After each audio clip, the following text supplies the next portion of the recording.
Tvoj život. Tvoja muzika. Rock Radio. Osmomartovska live svirka. Ljiljini gosti su band Lollobrigida. Dobar dan.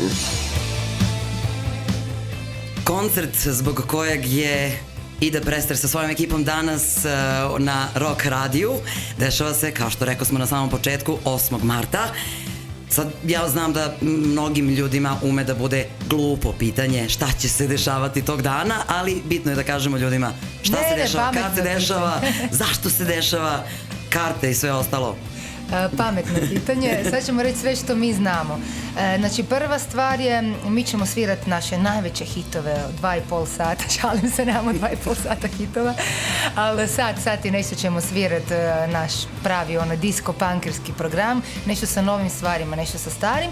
A imamo jedno posebno iznenađenje za bis, ako će bisa biti. Ja nadam se da ćemo se ljudima dovoljno svidjeti. Hoće. Isprovocirat ćemo ih da nas zovu nas. Da, isprovocira, makar ih tjerali. Pa ako nas ne pozovu, mi ćemo sami izaći kojih šta pita. Imamo jedno posebno iznenađenje, evo premijerno u Beogradu ćemo to izvesti sa 2 jako netipična instrumenta će nam se pridružiti na stage-u. Jako netipični, znači najmanje tipični, a da nije harfa, ali slično. Sad počinjem da razmišljam. Da. I odsvirat ćemo 3 skroz nove pjesme, jednu obradu od Frau Casio, inače mog drugog jednog projekta, i nadam se da će to ljudima svidjeti. To će baš biti prava žurka, tako da ne smijem previše otkrivati, ali baš posebna jedna priča, pa da vidimo šta će. Najlepše čuvamo za kraj, ali tako? Da, nadam se da je najljepše, vidjet ćemo. Kad počinjete, karte su besplatne, ili tako?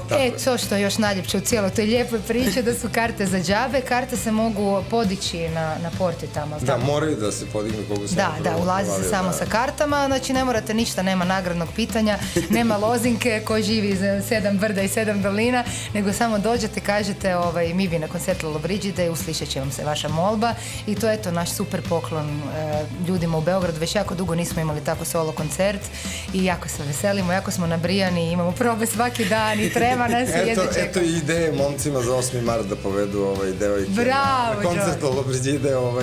Bravo, da, 8. martovski. Da se plaća ili se ne plaća, nije ni bitno. Da, neće ona znati. To nju baš briga, uz neki cvetić još plus u stolu, čisto da pokuša neki dinar. Pa dobro, naravno. I za benzin do tamo nazad i to, ili za kartu za prevoz. Dobro su prošle. Pa može da je kupi kartu za prevoz, upakovanu fino, i na Lollobrigidu. Pa to sad plus, da li je kupovane duži, kraći za jednokratnu potrebu, kako to već ide sad, karta na 90 minuta. Ili neka je kaže, šta si ti meni dala za dan muškaraca, evo ja ću tebi za dan žena. A kad je dan muškaraca? Evo ga, vidiš, ni ne znam. Njima, kažem, njima borba uopće ne treba. Ja iskreno ne znam. Oni su se za sve izborili. Ali nije ni bitno. To ćemo drugom priliku. Šta se onda dalje dešava sa bandom? Pa to će nas, ja mislim, ispaliti u orbitu svjetske slave. Pa planiramo koncerte okolo. Imamo u Rovinju, na Exitu, svašta se kuha, nove stvari. Mislim, nema ti tu nekog strateškog plana. Ti kad se baviš rock'n'rollom, a to vaš radio jako dobro zna, i ovom alternativnom muzikom, nemaš ti tu, znaš, neke petoljetke. Sad ćemo ove godine napraviti duet s Karleušom, druge godine sa Zdravkom Čolićem. Nemojte, molim vas. Nećemo. Zanimljivo. Nakon Mirjane Karanović, nova zrela žena. I onako rekla da je dobila Oscara sad za Amy zbog one slike. Ali dobro, sad to je druga priča. Da, druga pa priča. Tako da jednostavno mi radimo najbolje što znamo. Mi objavljujemo pjesmu za pjesmom, kako nam ide iz srca, i nadamo se da će to nekom nešto značiti. Mislim, tu nema para, to jednostavno jedino da što radiš da dođe na taj koncert, kao što će biti u Sudanjaku, i kad vidiš da to nekom nešto znači. Onda je to to. Radiš za energiju, to je uvijek dobro. Daješ dobro, vraćati se dobro. Mislim, vibracija je tu ta koja je najbitnija. Sad pare su tu, naravno nam trebaju, ali sad nisu posao. Za besplatni koncert definitivno nisu. Pa dobro, naravno. Idemo se ljudi dobro provoditi, idemo da je žurka. Ja mislim da je to idealan način da završimo ovu današnju priču. Hvala vam puno što ste bili tu.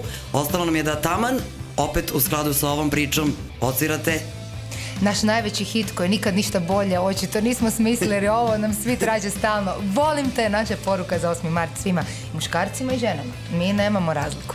Još jednom hvala vam puno što ste bili na Rock radiju. Hvala, vidimo se. Tvoj život. Tvoja muzika. Rock Radio.